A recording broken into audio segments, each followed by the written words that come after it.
नमस्कार दोस्तों, जय हिंद, वंदे मातरम। आप सभी का बहुत बहुत स्वागत है आपके अपने यूट्यूब चैनल एग्जाम ट्रिकी में, जहां पर दोस्तों हम बात करेंगे central teacher eligibility test, EVS के मॉक टेस्ट पर, ईवीएस के बहुत ही महत्वपूर्ण प्रश्नों पर, जो कि आपके पेपर में पूछे गए प्रश्न हैं। और ये ऐसे प्रश्न हैं जो पेपर में हर बार आपको देखने को मिलेंगे। तो दोस्तों वीडियो को लास्ट तक देखिएगा। जो भी प्रश्न है पेन और कॉपी लेकर के बैठ जाइए और उनके बारे में आपको जो भी बताया जाएगा आप लोग उनको नोट करते हुए भी चलिएगा साथ में। पहला प्रश्न आपके सामने यहाँ पर कह रहा है कि प्राथमिक स्तर पर बच्चों का आकलन करने का सर्वश्रेष्ठ तरीका है। बहुत बार दोस्तों ऐसे क्वेश्चंस आपको देखने को मिलेंगे। तो यहाँ पर आपका सीधे सीधे आंसर जाता है कहाँ पर, तो कहोगे सर पोर्टफोलियो। इसका आंसर क्या होगा? पोर्टफोलियो। अब हम पोर्टफोलियो को जान लेते हैं कि क्या होता है पोर्टफोलियो। तो अगर हम बात करें प्राथमिक स्तर की, तो प्राथमिक स्तर पर बच्चों का जो है मूल्यांकन करने की एक विधि, हम कह सकते हैं पोर्टफोलियो को मूल्यांकन करने की एक विधि होती है। क्या होता है? पोर्टफोलियो। दूसरी चीज़ ये क्या है, देखिए जब भी बच्चे का आकलन किया जाता है, बच्चा अगर एडमिशन के लिए जाता है कॉलेज में, फिर वहाँ पर उसके लिए फाइल तैयार की जाती है। उसमें सारी डिटेल, माता पिता जो भी डिटेल्स होती हैं उसके बारे में, क्या हॉबीज़ हैं उसकी, क्या करना चाहता है क्या नहीं करना चाहता है, किस क्लास में पढ़ेगा, ये सभी चीज़ें, साथ ही साथ उसका व्यवहार, ये सभी चीज़ें नोट डाउन की जाती हैं। और उसके बाद में क्या होता है, बच्चा कॉलेज में एडमिशन ले लेता है, स्कूल में एडमिशन ले लेता है। फिर क्या होता है दोस्तों, जो भी उसकी जानकारियां हैं उस फाइल में मेंटेन की जाती हैं जितना वो सीखता रहता है। तो ये जो आकलन करने का प्राथमिक स्तर पर सर्वश्रेष्ठ तरीका होगा वो आपका होगा पोर्टफोलियो, जहां पर बच्चे का आकलन किया जाएगा और उसकी अध्ययन करने के बाद में उसकी व्याख्या भी की जाएगी। कह सकते हैं हम कि बालक के व्यवहार के बारे में लिखित जानकारी, जिसमें व्यवहार की व्याख्या की जा सकती है, व्याख्या को किया जा सके, ये निर्माण कौन करेगा? एक शिक्षक भी निर्माण कर सकता है इसका, एक शिक्षक इसका निर्माण कर सकता है, करता भी है। तो ये आपका कहलाएगा पोर्टफोलियो। ए ऑप्शन जो है वो बिल्कुल आपका सही हो जाएगा। इसके बाद में हम बात कर लेते हैं आपके दूसरे क्वेश्चन पर। दूसरा क्वेश्चन आपके सामने है, कह रहा है कि दीपू ने आपके यहाँ पर थोड़ा मिसप्रिंट हो गया है, गद्य होगा, गद्य। दीपू ने गद्य के आधार पर वस्तुओं को अलग अलग करना सीख लिया है, यानी कि वस्तुओं को अलग करना सीख लिया है। इस कथन द्वारा किस कौशल का आकलन होगा? क्या प्रश्न करना, या वर्गीकरण करना, या व्याख्या करना, या विश्लेषण करना? देखिए दीपू क्या कर रहा है कि गद्य के द्वारा जो है वो वस्तुओं को अलग अलग करना सीख लिया है। गद्य के द्वारा वस्तुओं को अलग अलग करना सीख लिया, यानी कि पृथक करना सीख लिया है। तो अगर प्रश्न पूछने की बात आती है तो कहोगे सर प्रश्न पूछना होता है आपके तर्क में। दूसरा आपका वर्गीकरण की बात आती है तो बात आती है आपके अलग अलग करने की। ठीक, यहां पर अगर हम बात करें आपका थर्ड, व्याख्या करने की अगर बात आती है तो व्याख्या करने में जहां पर हम किसी चीज़ का गुण बताते हैं, किसी चीज़ का दोष बताते हैं, तो ये आपका व्याख्या करने में हो जाएगा। किसी चीज़ का विश्लेषण करने की अगर बात आती है तो विशेष बातों की बात की जाती है, उसके जो विशेष बातें होती हैं उस पर बात की जाती है। तो यहाँ पर चीज़ों को अलग अलग कर रहा है, यानी कि चीज़ों में वर्गीकरण कर रहा है। गद्य के आधार पर वस्तुओं को अलग करना सीख लिया है, यानी कि चीज़ों को अलग अलग कर रहा है, तो ये आपका वर्गीकरण करना कहलाएगा। आपका बी ऑप्शन जो है वो बिल्कुल सही हो जाएगा। इसके बाद में आपके सामने तीसरा प्रश्न दिया गया है, पर्यावरण अध्ययन में आकलन का संकेत है। जब भी हम बच्चे का पर्यावरण अध्ययन में आकलन करते हैं, बालक के बारे में जानकारी प्राप्त करते हैं, तो देखिए वहाँ पर बच्चे के बारे में अवलोकन भी किया जाता है, रिपोर्ट भी तैयार की जाती है, बच्चों के बारे में जाना भी जाता है। और जो बच्चे अपना समानता दिखा रहे हैं, मान लीजिए कहीं पर आपने उनको भेज दिया है किसी कमरे में या कहीं पर, तो उन्होंने जो चीज़ें देखी उसके प्रति वो व्यवहार क्या कर रहे हैं, इन सभी का आकलन बालक का जो इन सभी का आकलन किया जाता है। तो इसमें आपका ये तीनों जो ऑप्शन है चाहे वो आपका अवलोकन व रिपोर्ट करना, उसकी अभिव्यक्ति करना और न्याय और समानता के प्रति सरोकार, यानी कि यहाँ पर आपका जो डी ऑप्शन है वो बिल्कुल आपका सही हो जाएगा। इसके बाद में अगर हम बात कर लेते हैं, देखिए बहुत बार पेपर में पूछा गया प्रश्न, 80 फुट तक लंबा घर बनाया जाता है, 80 फुट तक लंबा घर बनाया जाता है।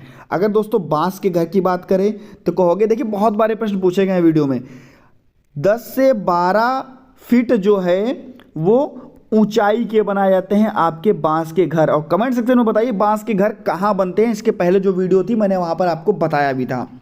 अगर हम पत्थर के घरों की बात कर लें तो जब बताओगे सर पत्थर के घर तो ज़्यादा लंबे नहीं होते हैं, ये घर जो होते हैं वो ज़्यादा लंबे नहीं होते हैं, लेकिन बहुमंजिला होते हैं। लेकिन कैसे होते हैं? बहुमंजिला होते हैं,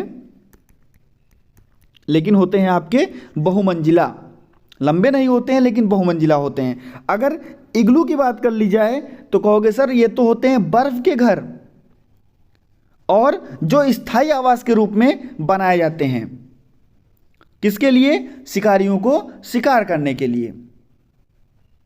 अगर हम हाउस बोट की बात कर लें तो कहोगे सर ये हाउस बोट जो होती है ये होती है आपकी केरल में, दूसरी होती है आपकी जम्मू एंड कश्मीर में। तो ये होती है आपकी 80 फुट तक लंबी, और इसमें नक्काशी बनाई जाती है। नक्काशी को क्या कहा जाता है? खत्म बंद।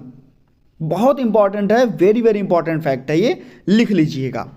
इसके बाद में हम बात करते हैं, यहाँ पर आपका जो है 80 फुट लंबा अगर बनाया था तो आपका डी ऑप्शन के साथ में चला जाएगा, डी ऑप्शन आपका सही हो जाएगा। बाकी सारे जो ऑप्शंस हैं आपके सामने एक्सप्लेन कर दिए गए हैं। अब हम बात करते हैं, भारत में बाल विवाह विरोध अधिनियम किस वर्ष लागू हुआ था? भारत में बाल विवाह विरोध अधिनियम किस वर्ष लागू हुआ था? अगर हम बाल विवाह विरोध अधिनियम की बात करें तो आप सभी को पता है कि देखिए 18 वर्ष लड़कियों की उम्र, 21 वर्ष लड़कों की उम्र, ये आपको सभी को पता है। बाल विवाह रोकना, बाल विवाह करना अपराध के रूप में कहा गया कि ये जो एज पूरी नहीं करता है और विवाह हो रहा है तो वो बाल विवाह की श्रेणी में रखा जाएगा और ये अपराध माना जाएगा। बाल विवाह अगर पारित करने की बात कर दे, पारित कब किया गया तो कहोगे बाल विवाह पारित हुआ आपका 2006 में। अगर बात करें लागू करने की तो कहोगे सर ये होगा 2007 में। और अगर हम थोड़ा अपडेट की बात कर लें, देखिए अपडेट हुआ आपका 2021 में। क्या कहा गया? 2021 में एक बिल पारित किया गया, अभी लागू नहीं किया गया है दोस्तों, ये अभी बिल पारित किया गया जहां पर महिलाओं की यानी कि लड़कियों की और लड़कों की जो उम्र होगी वो दोनों की 21-21 वर्ष करने की बात की गई है।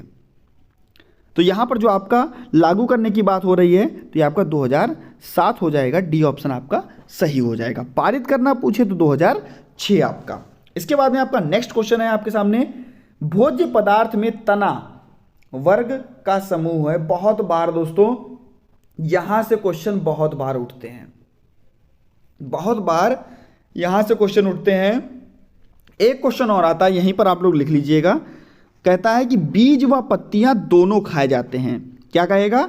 बीज व पत्तियां जो हैं दोनों खाई जाती हैं। बीज व पत्तियों की जब बात कर दे, खाने की बात कर दे तो देखिए चना, सरसों, इनके दोनों के बीज व पत्तियां मुख्यतः खाई जाती हैं। बीज भी खाया जाता है और पत्तियां भी खाई जाती हैं। अगर कभी कहे जड़ व पत्तियां तो आपको पता है जड़ मूली की खाई जाती है, गाजर की भी खाई जाती है और पत्तियां भी खाई जाती हैं। तो यहाँ पर जड़ और पत्तियों की बात कर दें तो आप मूली आंसर लगा दीजिएगा। यहाँ पर कह रहा है कि भोज्य पदार्थ में तना वर्ग का समूह है। ऐसे कौन से ऑप्शंस यहाँ पर देखने को आपको मिलेंगे जिसमें तना वर्ग आपको देखने को मिलेगा? तना वर्ग, आलू, प्याज, लहसुन, गाजर, मूली, शलजम। कमेंट सेक्शन में कमेंट किया कीजिए जिससे आप लोगों को याद रहा करेगा। देखिए अगर हम बात कर लें ब्रोकली, केला और सीताफल की तो कहोगे सर ये हैं आपके फल वर्ग के समूह में। अगर आपसे बात कर लें कि पालक, बंद गोभी और सरसों तो कहोगे सर ये आते हैं आपके, इनकी हम खाते हैं पत्तियां तो ये आएंगे पत्ती वर्ग में। अगर बात कर ले गाजल, मूरी, सलजम, तो आप कहोगे सर ये आते हैं आपके जड़ वर्ग में, हम इनकी जड़ें खाते हैं, तो ये आपका हो जाएगा जड़ वर्ग में। अगर आपका आएगा आलू, प्याज और लहसुन, तो हम दोस्तों इनका खाते हैं तना, इसलिए हम इनको रखेंगे आपके तना वर्ग में। इतने दोस्तों आपके लिए इंपॉर्टेंट हैं। आलू, प्याज, लहसुन तना वर्ग में आपका जाएगा, और यहाँ पर तने की ही बात कर रहा है, तो आपका यहाँ पर ए ऑप्शन जो है वो बिल्कुल सही हो जाएगा। इसके बाद में हम बात कर लेते हैं क्वेश्चन नंबर 7 की। दोस्तों अगर आपको हमारा चैनल एग्जाम ट्रिकी 2.0 अच्छा लगता हो तो प्लीज़ चैनल को सब्सक्राइब करना ना भूलिएगा, और सभी मित्रों तक एक बार वीडियो को शेयर कर दिए। दोस्तों सब्सक्राइब जब कीजिएगा तो पास में एक बेल आइकन बन के आएगा, उसमें ऑल का ऑप्शन प्रेस कर लीजिएगा, जिससे हमारे लेटेस्ट वीडियोज़ की नोटिफिकेशन आपको समय से मिलती रहेगी। बात हो रही है दोस्तों यहाँ पर घेवर, मलाई घेवर की। मलाई घेवर कहाँ के लोगों का प्रसिद्ध भोजन है? भोजन से भी बहुत बार क्वेश्चन पूछा गया है, और इसके पहले भी वीडियो में हमने भोजन के बारे में बताया था। इस वीडियो में भी आपके सामने एक क्वेश्चन भोजन का रख लिया गया है। मलाई घेवर कहाँ के लोगों का प्रसिद्ध भोजन है? पिछली बार लगभग तीनों शिफ्टों में घुमा घुमा के यहीं से क्वेश्चंस पूछे गए थे। गुजरात से कहीं पूछ लिया, कहीं जम्मू कश्मीर से, कहीं राजस्थान से, कहीं नागालैंड से, तो हम यहाँ पर सब जान लेते हैं। अगर बात आती है गुजरात की, तो कहोगे सर सबसे महत्वपूर्ण गुजरात में कहोगे sir lemon rice, lemon rice, और दूसरा आपका होगा ढोकला। ढोकला और लेमन राइस आपका गुजरात का प्रसिद्ध भोजन है। अगर बात करें जम्मू कश्मीर की, तो जम्मू कश्मीर में एक बहुत बड़ा फैक्ट आता है, कहता है कि सरसों का तेल, सरसों के तेल में मछली तलकर खाई जाती है। सरसों के तेल में मछली तलकर खाई जाती है, बहुत बार पेपर में पूछा गया है दोस्तों। जम्मू कश्मीर, कलाड़ी पनीर, जम्मू कश्मीर, ये आपका बहुत इंपॉर्टेंट है। अगर हम बात करें नागालैंड की, तो नागालैंड में हम सभी जानते हैं और आपको भी पता होगा। देखिए एक तो है आपका मोमोज, अब इस समय हम लोग बहुत खाते होंगे इसको, मोमोज, और दूसरा है आपका बांस के कोपल। ये आपके इतने हुए बांस के कोपल। राजस्थान जो है वो आपका मलाई घेवर के लिए प्रसिद्ध है, और राजस्थान में दूसरी चीज़ है, एक राजस्थान में एक है आपका चूरमा बाटी। चूरमा बाटी जो है ये राजस्थान में है, मलाई घेवर और चूरमा बाटी। सभी जल्दी से लिख लीजिएगा, स्क्रीनशॉट ले लीजिएगा। आगे हम बढ़ते हैं। नेक्स्ट आपका भारत में पोलियो कार्यक्रम की शुरुआत हुई। भारत में पोलियो कार्यक्रम की शुरुआत हुई। आप सभी को पता होगा कि जब भी पोलियो की बात आती है तो हम कहते हैं भैया 2 बूंद जिंदगी की, यही तो कहते हैं ना। और इसके ब्रांड एम्बेसडर की अगर बात आ जाए तो कहोगे सर हम देखते हैं कि अमिताभ बच्चन जो हैं इसके ब्रांड एम्बेसडर हैं। इसके बाद में अगर हम उम्र की बात कर लें तो कहोगे सर 0 से 5 वर्ष के जो बच्चे हैं इनको यह खुराक दी जाती है। भारत में 1995 से आपका पल्स पोलियो कार्यक्रम की शुरुआत की गई थी। इसको याद कर लीजिएगा, बहुत ही इंपॉर्टेंट है आप सभी के लिए।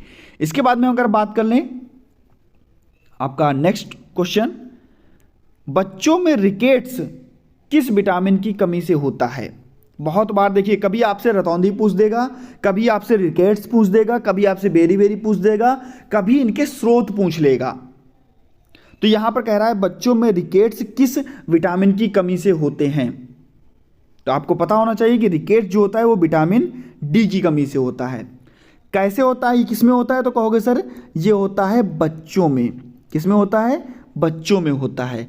हड्डियां सूख जाती हैं, इस रोग में क्या होगा, हड्डियां जो होंगी सूख जाएंगी या पतली हो जाएंगी। हम कह सकते हैं हड्डियां पतली हो जाती हैं। इसको हम सूखा रोग भी कहते हैं। क्या कहेंगे? इसको हम सूखा रोग भी कहते हैं। ठीक, और ये जो है आपकी सूर्य की रोशनी, मछली के तेल और अंडे से मुख्यतः प्राप्त होती है। किससे? मछली के तेल से, अंडे से और सूर्य की रोशनी से। तो ये आपके लिए बहुत ही इंपॉर्टेंट था आपके विटामिन डी के लिए, और याद भी इसको आप रखिएगा। इसके बाद में आपका क्वेश्चन है और बहुत ही अच्छा क्वेश्चन है दोस्तों। बहुत बार मोस्ट इंपॉर्टेंट क्वेश्चन लगा लीजिए, बहुत बार पेपर में पूछा गया प्रश्न। क्या कह रहा है? उस जानवर का नाम बताइए जो हमेशा कुछ ना कुछ कुतरता है ताकि उसके दांत ना बढ़ें। अगर हम चीता की बात कर लें तो इसको भी हम काट देंगे, अगर हम कुत्ते की बात कर लें तो इसको भी हम काट देंगे। आपके सामने दो ऑप्शंस यहाँ पर दिए गए, एक चूहा और एक गिलहरी, और दोनों को दोस्तों एक्सप्लेन करूँगा यहाँ पर।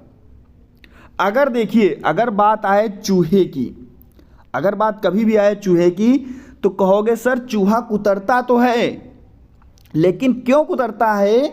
जिससे उसकी जो गला है वो गला बंद ना हो जाए, गला बंद ना हो जाए, इसलिए चूहा कुतरता है। चूहा क्यों कुतरता है? जिससे उसका गला ना बंद हो जाए। लेकिन गिलहरी क्यों कुतरती है? जिससे कि उसके दांत ना बढ़ें, जिससे कि उसके दांत ना बढ़ें।